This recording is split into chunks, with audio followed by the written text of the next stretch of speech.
Nossa marca é mudar pra você se ver melhor. Aqui na TV Assembleia.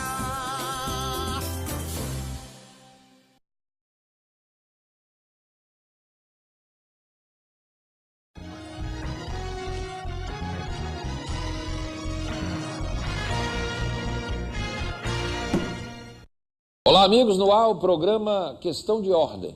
Nosso tema hoje do programa é o Nordeste. E eu estou recebendo aqui um economista que eu posso dizer dedicou toda a sua carreira, seus estudos, toda a sua energia e ainda dedica na causa do Nordeste. Eu recebo com prazer hoje aqui no programa Questão de Ordem o professor, economista Pedro Cisnando Leite. Ele está aqui comigo, é o meu convidado do programa Questão de Ordem. Ele lançou, por exemplo, no último mês de setembro, no Instituto Ceará, um livro que faz um resgate de um dos maiores políticos e líderes políticos do Nordeste do estado do Ceará, o ex-governador Virgílio Távora. O livro O Grande Novo Nordeste, de Virgílio Távora. E no programa também a gente vai falar de outros livros, também da lavra do Dr. Pedro e também do Instituto Econometrix, que faz um estudo do papel do Banco do Nordeste como agência de desenvolvimento do estado do Ceará. Recebo aqui o Dr. Pedro Cisnando Leite, economista, com pós-graduação em desenvolvimento econômico, planejamento regional, lá em Israel.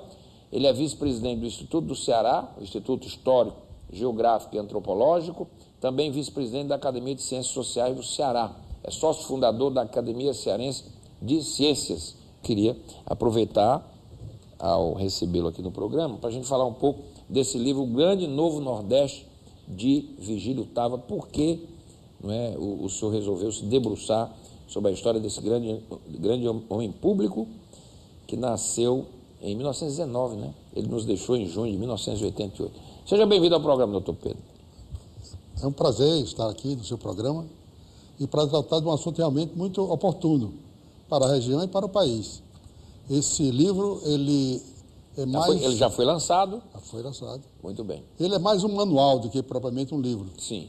Porque ele tem tantos aspectos de teoria econômica, ele tem políticas econômicas, programa, diretrizes e horizontes para o desenvolvimento do Nordeste, que o senador Virgílio Távora liderou juntamente com o senador Valdemar Alcântara, quando da organização da Comissão de Coordenação de Estudos do Nordeste. A COSENE.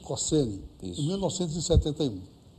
Eu tive o privilégio de ser indicado pelo Banco do Nordeste, por solicitação dele, para ajudá-lo nos trabalhos dessa comissão, inclusive sendo seu secretário particular. Que coisa. Então o senhor atuou lado a lado com o doutor Virgílio? Sim, durante 3 meses, e tive uma oportunidade única, que poucas pessoas, mesmo do seu relacionamento de governo, teve como eu tive. Porque nós estávamos trabalhando por um grande projeto, um grande trabalho, e tínhamos de quase que diariamente conversarmos e discutirmos questões relacionadas com o desenvolvimento do Nordeste. Para a sua melhor compreensão, deixa eu citar aqui a origem dessa comissão. Nós estávamos, em 1970, vivendo uma seca muito grande aqui no Nordeste. Mais uma, né? E, naquela ocasião, o presidente da República veio ao Nordeste visitar essas frentes de serviço e ficou muito impressionado com o que ele viu, com a pobreza e as condições que aquelas pessoas trabalhavam naquelas frentes de serviço. E fez uma reunião na Sudene para fazer uma avaliação da sua visita, e nessa ocasião ele manifestou assim, uma certa estranheza, né, e uma preocupação em ver ainda tanta pobreza aqui no Nordeste e coisas que ele esperava que tinham sido já realizadas pela Sudene. E naquela ocasião ele fez um desafio ao Nordeste, aos técnicos, aos políticos, que apresentassem ao governo sugestões para que o Nordeste pudesse realmente sair dessa situação. E seu pronunciamento aqui no Nordeste... Era o presidente Médici, né? Médici. Isso. Repercutiu muito fortemente no Senado, e dentre essas repercussões, o senador Virgílio Távora foi um dos líderes que reuniu-se com outros senadores, especialmente com Valdemar de Alcântara, Guinato Mariz, e organizaram uma comissão para fazer estudos e fazer propostas para o desenvolvimento do Nordeste. E tinha um prazo curto para essa comissão trabalhar? Muito curta, porque eram 3 meses. Aí quer dizer que o presidente Médici deu um prazo de 3 Não, meses? o próprio Senado, né, que tinha pressa, estava na seca. Não, grandes problemas aqui no Nordeste. Era preciso fazer realmente uma apresentação de sugestões concretas e rápidas. E o senador Virgílio teve uma capacidade de liderança com o senador Valdemar de Alcântara impressionante. A primeira coisa que ele fez foi se dirigir ao Banco do Nordeste do Brasil, para pedir apoio, no sentido de fornecer informações, dados e ter apoio técnico. Na época era presidente do banco o Dr. Rubens Vaz da Costa. E o Dr. Rubens disponibilizou para o senador todos os recursos técnicos e possíveis para ele realizar esse trabalho. E, dentre eles, o presidente, como já mencionado, me cedeu para trabalhar com como técnico Virgílio, do banco, porque eu estava familiarizado, né, com todos os problemas ligados ao Nordeste, as pesquisas que o banco acabava de realizar, muito amplas, sobre as perspectivas da economia do Nordeste na década de 70, e em decorrência disso, né, foi oportuna a minha participação nesse grupo. E o senador, então, ao montar essa comissão, ele tomou uma iniciativa que é uma das razões dos relatos que eu faço, histórico, desse livro. Como ele liderou, era um momento difícil aquele, de transição de governo, né, de seca, realmente de dificuldades políticas aqui no Brasil. E ele liderou esse movimento da seguinte maneira. Primeira coisa, ele convidou todos os ministros para apresentar as suas sugestões e as suas opiniões sobre o Nordeste do Brasil. Todos os ministros da área econômica. Fez também com todos os presidentes dos órgãos regionais, a partir do Banco do Nordeste, do DENOX, da SUDENE, né, do Banco do Brasil. Todos eles foram ao Senado apresentar a proposta. Contratou técnicos economistas da Fundação Getúlio Vargas e de outras instituições para dar sugestões. Solicitou à Confederação Nacional da Indústria que fizesse um seminário com o setor industrial do Nordeste, com as federações das indústrias do Nordeste, para apresentar sugestões, e convidou algumas pessoas em específico. Por exemplo, ele pediu que o próprio coordenador dos estudos do banco fosse ao Senado apresentar os resultados dos estudos. Foi o doutor José Nicásio de Oliveira. Ele era o chefe, na época, do ETN. Convidou a mim também, que estava no grupo, mas que eu fui responsável por todos os estudos de agricultura, eu era chefe, na época, da Divisão de Estudos Agrícolas. Apresentei no Senado uma discussão aberta de todos os estudos que nós tínhamos feito. E o doutor Paulo Lustosa da Costa, que era também técnico do banco e era um especialista. O Paulo Lustosa, que depois viria a ser deputado, secretário, inclusive, do governo do Adalto. Então, ele reuniu todo esse material e começamos... O Paulo Lustosa já era do Banco do Nordeste. Ele era do Banco do Nordeste, originariamente. Depois que ele tomou outros caminhos, né? Isso. Então, durante esses meses, nós reunimos todos esses materiais. Ele organizou comissões especializadas de senadores e deputados sobre agricultura, indústria, serviço, turismo. Cada comissão dessa tinha de apresentar resultados, né, a essa comissão. Então, nós reunimos todo esse material extraordinário e produzimos um relatório síntese de todo esse material, inclusive cada um desses documentos, onde tinha aquelas contribuições específicas de cada um desses grupos. Bem, doutor Pedro, aqui diz que a comissão coordenadora do Estudo Nordeste, ela apresentou um documento à bancada nordestina sobre medidas que deveriam ser tomadas para corrigir diretrizes que o Ministério da Fazenda estava adotando quanto aos recursos dos incentivos fiscais administrados pela SUDENE. Só lembrando que o ministro da Fazenda da época era o doutor Delfim Neto. O que era isso? Quer dizer, isso era uma medida que, pelo que eu estou percebendo aqui, era um equívoco que estava tirando dinheiro do Nordeste, que seria uma das medidas para regentar recursos no Nordeste. Por que o Ministério da Fazenda não aquecia essa necessidade da região? Renato, você acaba de levantar uma possibilidade de falar sobre uma questão pouco relatada na história da economia brasileira, dos historiadores, do que foi que aconteceu naquele momento, né, da economia do país e da região.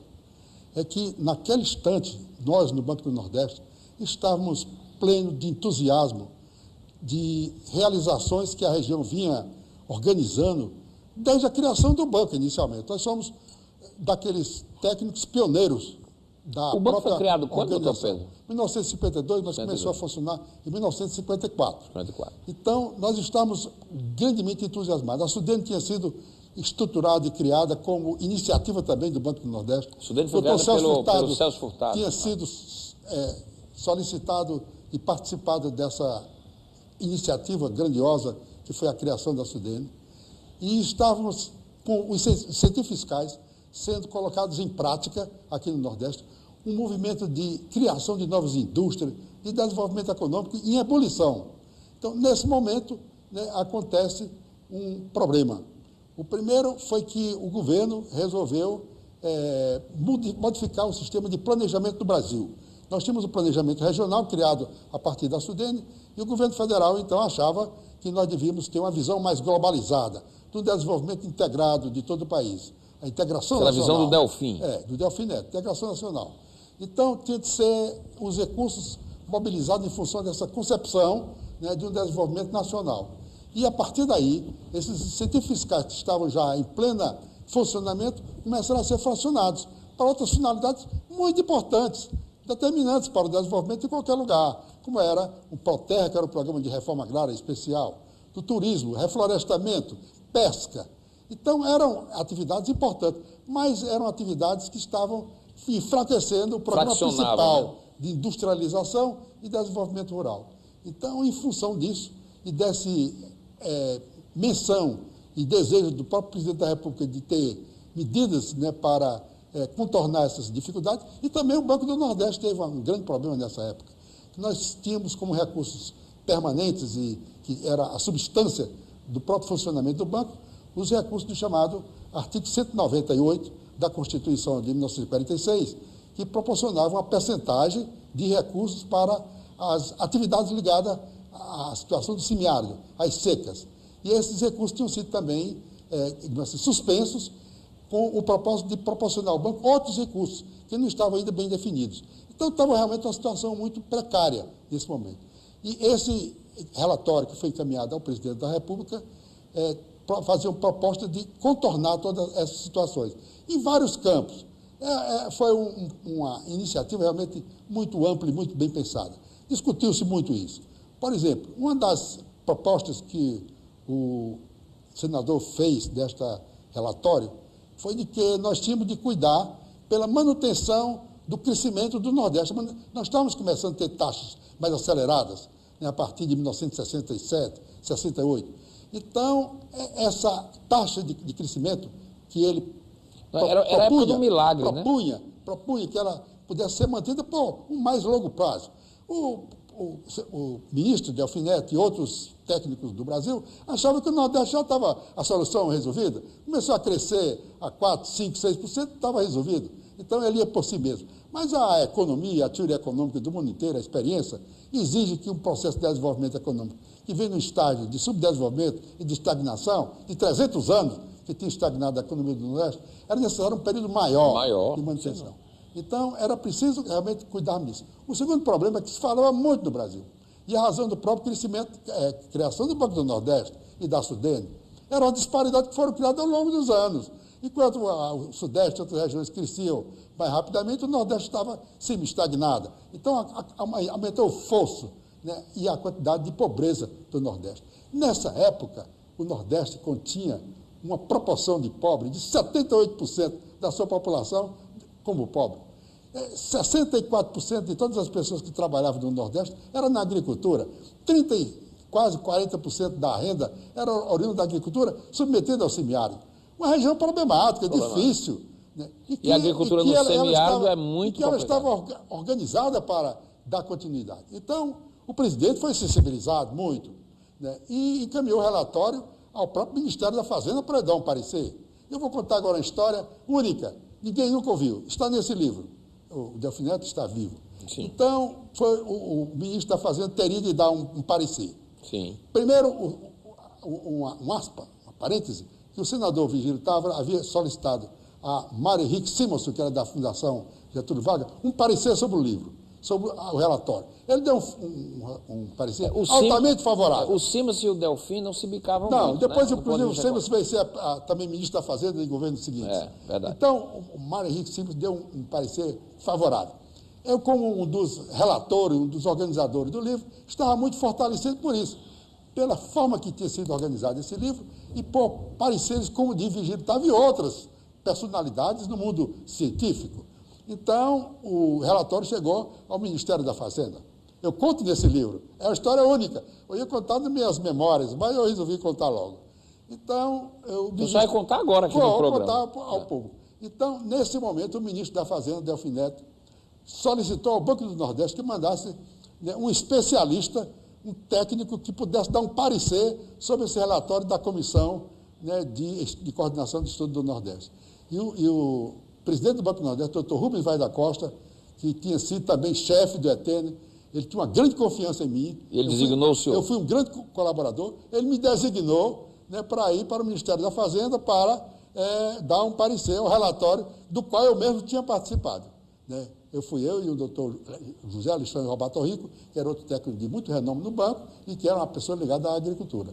Então, chegando no Ministério da Fazenda, o Eduardo de Carvalho, que era o chefe de gabinete do ministro da Fazenda, me deu uma notícia impressionante. Ele disse assim, o senhor foi convidado para vir aqui ao Ministério da Fazenda porque o senhor vai ser agora do grupo de uma comissão especial do Nordeste e o senhor vai ser o coordenador dessa comissão sobre o desenvolvimento do Nordeste. Você vai ser o coordenador da comissão. Eu digo, mas como? Se você vai ser o coordenador? Você vai ficar trabalhando, vai ao Ceará e volta e tudo.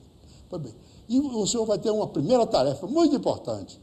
O senhor vai dar um parecer sobre um grande relatório, um grande estudo que a Comissão de Senadores e Deputados acaba de encaminhar ao governo. O senhor vai dar esse parecer como primeira tarefa, né, do senhor como assessor, né, dessa comissão do ministro da Fazenda. O senhor se transformou num assessor do ministro da Fazenda? Não, eu fui nomeado. Primeiro verbalmente, né, como dessa comissão coordenadora de estudos do Nordeste do Ministério da Fazenda. Uhum. Eu disse, bem, vou tentar. Me recolhi ao hotel com meu colega, que era um excelente datilógrafo, e começamos a estudar o relatório. Eu conhecia detalhadamente cada linha, cada página, cada palavra que eu tinha discutido com o senador. Já conhecia o relatório de trás para frente? Muitas histórias assim, o senador Virgílio tinha um sonho, o governador tinha um sonho. Eu relato aí, qual era o sonho verdadeiro? O verdadeiro sonho do governador, na época, senador, ou então senador. Então, eu dei um parecer para o Ministério da Fazenda. Esse parecer está resumido aí. Considerando que aquele esforço, que aquelas recomendações que tinham sido feitas eram únicas. Elas estavam de acordo com a teoria econômica, com a experiência mundial, 3, né? Com a experiência do Nordeste, com os estudos do banco, porque o banco fez um trabalho paralelo extraordinário. Eu estou contando vários segredos, que foram os seguintes.